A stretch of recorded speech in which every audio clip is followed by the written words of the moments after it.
Okay बोलिएगा जब तक। Good morning, welcome to SBH academy, the one platform you can prepare for SSC, CGL, CHSL and MTS. आज का हमारा topic है द मुगल एम्पायर। तो प्रीवियसली हमने देखा, हमारे लेक्चर्स में हमने देखा मेडिवल इंडिया तक के बारे में, सल्तनत पीरियड के साथ ये अर्ली मेडिवल इंडिया या अर्ली मुस्लिम रूल जो है वो खत्म हो जाता है। तो आज हम देखेंगे मुगल रूल के बारे में। मुगल रूल जैसा कि हम जानते हैं स्टार्ट हुआ था बाबर के इन्वेजन से, जब उसने इब्राहिम लोदी को फर्स्ट बैटल ऑफ पानीपत में हराया था। तो सबसे पहले जान लेते हैं कुछ मेजर रूलर्स के बारे में, उनके कुछ मेजर कैंपेन्स, बैटल्स कैसे उसने अफेक्ट किया था। तो सबसे पहला जो नाम आता है वो आता है बाबर का। जहीरुद्दीन मोहम्मद बाबर, ये फरगना का रहने वाला था, फरगना जो कि उज्बेकिस्तान में पाया जाता है। तो मुगल जो थे वो सेंट्रल एशिया से आए हुए थे। तो जैसा कि हम जानते हैं सेंट्रल एशिया से पहले भी कुछ इन्वेडर्स भारत पे हमला कर चुके थे, जिसमें से सबसे पहला नाम आता है चंगेज खान का। हमने देखा था कि इल्तुतमिश के टाइम में वो इंडिया के बॉर्डर तक आया था एक रूलर का पीछा करते हुए, और उसने भारत पे हमला नहीं किया, लेकिन उसके बाद मंगोल इन्वेजन कई सारे हुए थे। उसके बाद हम देखते हैं तो तैमूर का इन्वेजन हुआ था। तैमूर का इन्वेजन सबसे खतरनाक इन्वेजन में से एक माना जाता है, जिसमें ऐसा माना जाता है कि दिल्ली को करीब करीब उसने डिपॉपुलेट कर दिया था, इतना भीषण उसने नरसंहार किया था। तो अगर बाबर की बात करें तो बाबर जो था he was the descendant of Genghis Khan and Timur both, यानी ये अपने फादर के साइड से तैमूर का वंशज था और मदर के साइड से ये चंगेज खान का वंशज था, यानी ये भी सेंट्रल एशिया से ही आया था। जहां ये पैदा हुआ था उसका नाम था फरगना, जो कि प्रेजेंट डे उज्बेकिस्तान में जगह पाई जाती है। तो 1494 में ये गद्दी पे बैठा, लेकिन इसे बहुत जल्दी वहां से हटा दिया गया। उसके बाद ईयर 504 में 1504 में सॉरी, इसने काबुल पे कब्जा किया। काबुल पे कब्जा करने के बाद ये वहां का जब रूलर बना तो इसने एक काम किया कि इसके जो फोर फादर्स हुआ करते थे वो टाइटल रखते थे मिर्जा का, लेकिन इसने क्या किया कि उस टाइटल को नकार के सबसे पहले बादशाह, या जिसे हम कहते हैं बादशाह, ये टाइटल इसने एक्वायर किया। तो इसके कांस्टेंट बैटल अपने होम टाउन से, या हम कहें कि जो किंगडम जहां से आया था उससे कांस्टेंट इसके बैटल होते रहते थे, चाहे फरगना हो या उसके पीछे के सेंट्रल एशिया के जितने डायनेस्टीज थे, उनसे कांस्टेंट बैटल इसका होता रहता था। जब ये फरगना की गद्दी पे बैठा था तो काफी कम समय उम्र का था, 14 साल का था बाबर। तो हम जानते हैं कि बहुत ज्यादा उम्र नहीं थी, एक्सपीरियंस भी बहुत ज्यादा नहीं था, तो ये इसको आसानी से हरा के भगाया जा सकता था। काबुल पे जब इसने कब्जा किया तो धीरे धीरे अपनी मिलिट्री को स्ट्रॉन्ग करना शुरू किया। इसने बहुत सारे प्रयास किए कि फिर से ये फरगना पे कब्जा कर सके, उसके अलावा जितने उसके सेंट्रल एशिया के एम्पायर्स थे उन पे कब्जा कर सके, लेकिन ये असफल रहा। तो इसके बाद इसका जितना भी फोकस था वो शिफ्ट हो गया इंडियन सब कॉन्टिनेंट की तरफ। तो इसने धीरे धीरे सिंध, मुल्तान और उसके आसपास के इलाकों पे कब्जा करना शुरू किया, और हम देखते हैं कि 1521 तक ये पंजाब के आसपास के इलाकों पे कब्जा कर चुका था। तो आखिरी सल्तनत पीरियड का जो रूलर था या आखिरी सुल्तान था इब्राहिम लोदी। इब्राहिम लोदी के पीरियड में हमने देखा कि उसका जो झगड़ा है अपने ही चाचा दौलत खान लोदी से हो गया था। दौलत खान लोदी उस समय पंजाब का गवर्नर हुआ करता था। तो इब्राहिम लोदी से बदला लेने के लिए दौलत खान लोदी ने अपने बेटे को भिजवा के और बाबर को ये संदेश दिया, ये इनविटेशन दिया कि बाबर आए, इंडिया पे अटैक करे, दिल्ली सल्तनत को खत्म करे, और जो चाहे उसके बाद वो कर सकता है। क्योंकि सारे किंग्स को ये लगता था उस जमाने में जितने थे कि जितने भी सेंट्रल एशिया से या बाहर से जितने भी अटैकर्स आते थे, इन्वेडर्स आते थे, वो आते थे, हमला करके लूटपाट करके चले जाते थे। तो दौलत खान लोदी ने बाबर को इसलिए बुलाया था ताकि वो आए, हमला करे, इब्राहिम लोदी को हरा के उसको कमजोर कर दे, और बाद में दौलत खान लोदी उसकी जगह ले ले। कुछ कुछ रिकॉर्ड्स में ऐसा भी माना जाता है कि राणा सांगा ने भी एक इनविटेशन भेजा था बाबर को अटैक करने के लिए। ये टॉपिक हम बाद में देखेंगे। तो बाबर जो है वो 1524 में पंजाब से आगे बढ़ा और 1526 में हमें एक बहुत ही इंपॉर्टेंट पॉइंट मिलता है हमारी हिस्ट्री का, वो है the first battle of Panipat. Combatant की बात करें, मतलब युद्ध में किसने किसने हिस्सा लिया, एक तरफ बाबर की आर्मी थी, एक तरफ इब्राहिम लोदी की आर्मी थी। तो बाबर जो था उसने तोप खाने का बहुत अच्छा इस्तेमाल किया।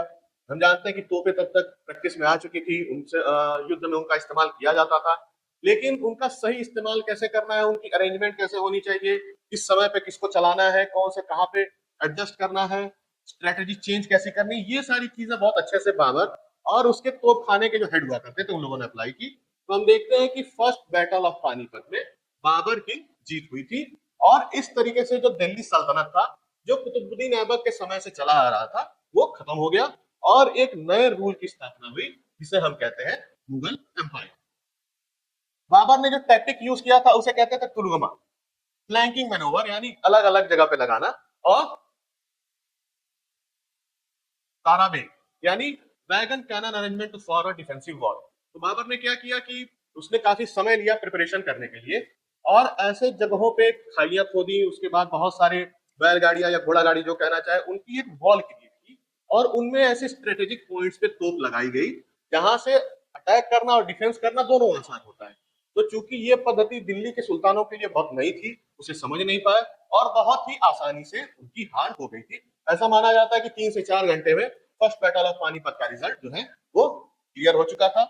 इस युद्ध में हारने वाले को, जैसा कि प्रथा थी उस जमाने में, मार दिया जाता था, यानी इब्राहिम लोदी को मार दिया गया। He was killed and Babur captured Delhi and Agra. सल्तनत जो है इसके बाद खत्म हो गया।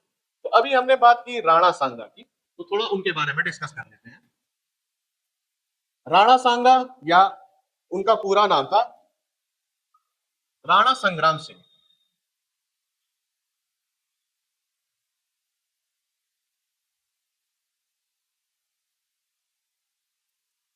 जिन्हें फेमसली सांगा के नाम से जाना जाता है। तो राणा सांगा जो थे वो मेवाड़ के रूलर हुआ करते थे। उस समय के सबसे स्ट्रॉन्ग राजपूत रूलर्स की बात करें तो राणा सांगा का नाम आता है। ऐसा कहा जाता है कि दर्जनों युद्ध उन्होंने लड़े थे, सारे युद्ध उन्होंने जीते थे। युद्ध में एक आंख गवा दी, एक हाथ गवा दिया, एक पैर पैरालाइज हो गया, शरीर पे इतने जख्म थे कि गिने नहीं जा सकते थे। उसके बाद भी जितने उनके आसपास के रूलर थे वो उनसे डरा करते थे, क्योंकि राणा सांगा कभी हारे नहीं थे, हमेशा युद्ध में सामने वाले की बुरी तरफ पराजय होती थी जो भी राणा सांगा से लड़ता था। तो बाबर ने अपनी बुक बाबरनामा या तुझके बाबरी जो है उसमें जिक्र किया है कि राणा सांगा ने भी उसे इनविटेशन भेजा था युद्ध में पार्टिसिपेट करने के लिए, ताकि बाबर आए इब्राहिम लोदी को हरा के वहां से चला जाए। तो हम जानते हैं कि राणा सांगा उस समय के सबसे स्ट्रॉन्ग इंडियन रूलर्स में से एक थे।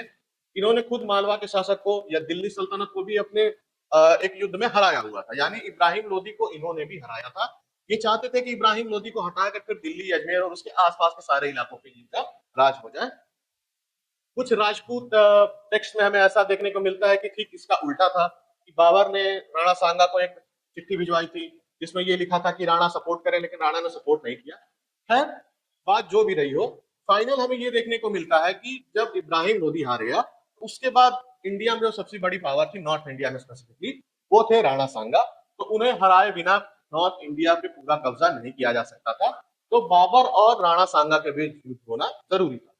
तो इनके बीच जो सबसे पहला मुगल सेना और राणा सांगा की सेना के बीच में सबसे पहला युद्ध हुआ, वो हुआ था बैटल ऑफ बयाना। आगरा के पास एक जगह है जहां पे ये युद्ध हुआ था। तो मुगल फोर्सेस में उस समय बाबर ने लीड नहीं किया था, जनरल कोई और था। लेकिन इस बैटल में, बैटल ऑफ बयाना में, हमें देखने को मिलता है कि सबसे पहले राणा सांगा की जो सेना थी उसका अपर हैंड था, यानी राणा सांगा का जो युद्ध पद्धति थी वो कामयाब हुई और मुगल सेना को पीछे हटके जाना पड़ा। लेकिन ये युद्ध बहुत ही निर्णायक नहीं था। इसके बाद जो दूसरा युद्ध हुआ वो था बैटल ऑफ खानवा। खानवा का युद्ध बहुत फेमस है क्योंकि इसमें राणा सांगा ने एक कॉन्फेडरेसी क्रिएट की, एक अलायंस क्रिएट किया। एक तरफ मुस्लिम रूलर्स थे, एक तरफ हिंदू रूलर्स थे, लेकिन ये भी टोटली सेपरेट नहीं थे। इब्राहिम लोदी और उसके जो वंशज थे या उसके सक्सेसर्स थे, उन सब ने भी राणा को सपोर्ट किया था, यानी हिंदू मुस्लिम आर्मीज एक साथ थी ताकि बाबर को हरा के वहां से निकाला जा सके। तो राणा सांगा ने एक बहुत ही स्ट्रॉन्ग राजपूत आर्मी क्रिएट की, मुस्लिमों का सपोर्ट भी था। बैटल खानवा यानी आगरा के पास हुई। बाबर ने फिर से अपनी एक अलग टेक्निक यूज की तोप खाने की। ऐसा माना जाता है कि युद्ध किसी भी पक्ष में जा नहीं रहा था। हालांकि थोड़ा बहुत जो हम जानते हैं कि बाबर की आर्मी भारी पड़ रही थी राणा की आर्मी पे, क्योंकि तोपखाने का इस्तेमाल वो बहुत अच्छे से कर रहे थे। तो इस युद्ध के दौरान एक गोली आके लगी राणा सांगा को और वो बेहोश होकर गिर गए। तो ऐसा माना जाता है जब वो बेहोश हो गए तो उन्हें बैटल फील्ड से दूर ले जाया गया, ताकि उन्हें होश आए, उनकी सेवा की जा सके, उन्हें होश में लाया जा सके, उनका उपचार किया जा सके। इन सारी चीजों के लिए उन्हें वहां से लेके जाया गया। तो ये देख के उनकी जो आर्मी थी उसका मोराल डाउन हो गया, और इसके बाद जो है अपर हैंड मिला बाबर को, और बैटल ऑफ खानवा में राजपूतों की, स्पेसिफिकली राणा सांगा की हार हुई। और इसके बाद राणा सांगा को उन्हीं के किसी हम कह सकते हैं मंत्री ने या किसी भी पहचान वाले ने ही जहर देके मार डाला था। यानी इसके बाद राणा सांगा को दोबारा मौका नहीं मिला कि वो बाबर से युद्ध करके और बराबरी कर सके। तो हम देखते हैं कि बैटल ऑफ पानीपत और बैटल ऑफ खानवा के बाद नॉर्थ इंडिया का जो मेजर पार्ट है वो बाबर के कंट्रोल में आ चुका है। उसके बाद तीसरा युद्ध आता है बैटल ऑफ चंदेरी।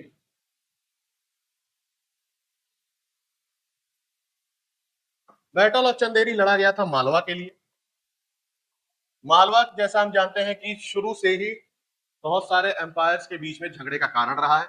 रीजन ये है कि उत्तर से दक्षिण जाने का रास्ता जो है वो मालवा से होकर गुजरता था, और उत्तर से होकर गुजरात तक जाने वाला रास्ता भी मालवा से होकर गुजरता था। यानी व्यापार के लिए या दक्षिण जाने के लिए आपको मालवा से होकर जाना पड़ता था। मालवा में जिसका कंट्रोल होता था वो काफी स्ट्रांग रूलर माना जाता था। तो इस समय मालवा के रूलर थे मेदिनी राय। मेदिनी राय जो थे वो राणा सांगा के मित्र हुआ करते थे। राणा सांगा ने मालवा के रूलर मोहम्मद महमूद खिलजी को हरा के मेदिनी राय को वहां पे स्टैब्लिश किया था।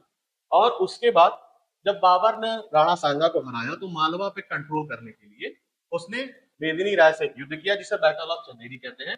इसमें मेदिनी राय की हार हुई, और इस तरीके से नॉर्थ इंडिया का जो सबसे स्ट्रॉन्गेस्ट पॉइंट्स थे उस पर बाबर का कंट्रोल हो गया। बाबर उसके बाद भारत में बहुत ज्यादा लंबे समय तक नहीं रह सका। 1526 में बैटल ऑफ पानीपत हुआ, और 1530 में at the age of 47 Babur की मौत हो गई। तो बाबर को सबसे पहले आगरा में ही दफनाया गया था, जो इस समय वहां की कैपिटल होती थी। उसके बाद उसके शव को ले जाके काबुल में दफनाया गया।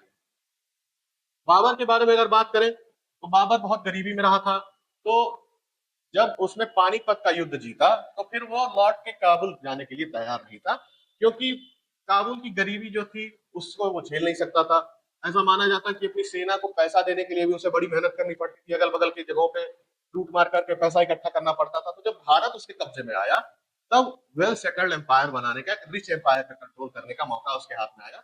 लेकिन ज्यादा दिन तक वो जिंदा नहीं रह पाया, इसीलिए वह बहुत बड़ा स्ट्रांग एम्पायर नहीं क्रिएट कर पाया था। बाबर जो था एक वॉरियर होने के साथ साथ एक राइटर भी था। बाबर ने अपनी आत्मकथा, अपनी ऑटोबायोग्राफी लिखी थी, जिसका नाम आता है बाबरनामा, या सुजुकी बाबरी नाम से इसको जाना जाता है। तो हम जानते हैं कि बाबर जो था वो एक तुर्क था, यानी सेंट्रल एशिया से आया हुआ था। तो वहां की जो भाषा थी वो थी चगताई तुर्किश। चगताई तुर्किश भाषा में बाबर ने सुजुकी बाबरी नामक एक किताब लिखी थी, जिसे बाद में ट्रांसलेट किया गया फारसी में, जिसे हम बाबरनामा नाम से भी जानते हैं। तो बाबरनामा जो बुक है, इस किताब में हमें बाबर, उसके जीवन, उसके युद्ध, यहाँ तक कि उसने जहां जहां हमले किए, जहां जहां गया, वहां की प्रकृति के बारे में, वहां के लोगों के बारे में, वहां की युद्ध पद्धति के बारे में, हर चीज के बारे में बड़े डिटेल में हमें जानकारी मिलती है। तो बाबरनामा में बाबर ने जिन स्ट्रॉन्ग इंडियन रूलर्स की बात की है उसमें राणा सांगा का नाम आता है, उसमें नाम आता है विजयनगर के किंग कृष्णदेव राय का। उसके अलावा बाबर जब भारत आया तो उसने यहाँ की प्रकृति के बारे में, पेड़ों के बारे में, लोगों के बारे में, कल्चर के बारे में काफी डिटेल में लिखा हुआ है। बाबर का यह कहना था कि जब वो भारत आया तो यहाँ के लोग देख के अपने गांव छोड़ के भाग जाते थे।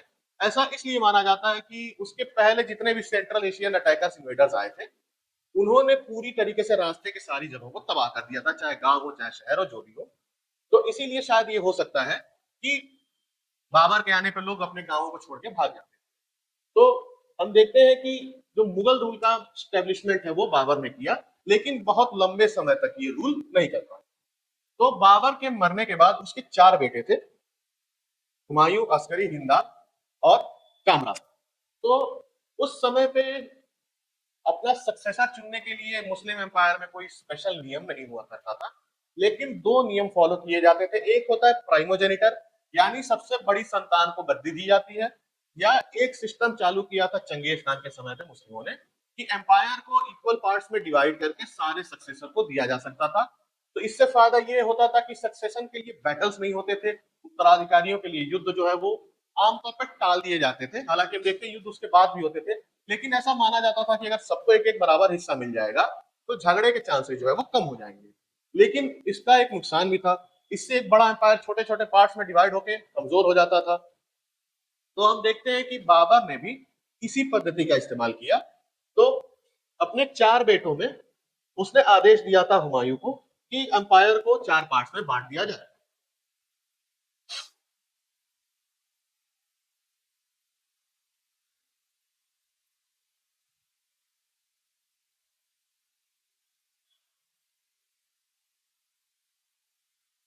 तो 4 भाई थे, कामरान, अस्करी, हिंदाल और हुमायूं।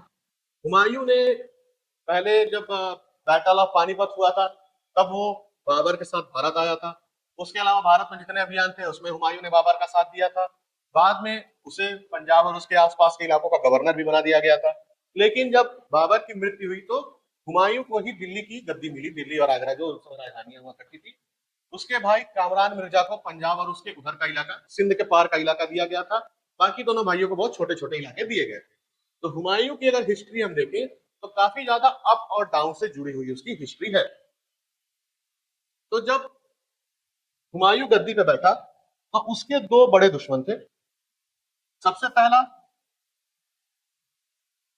गुजरात का रूलर बहादुर शाह,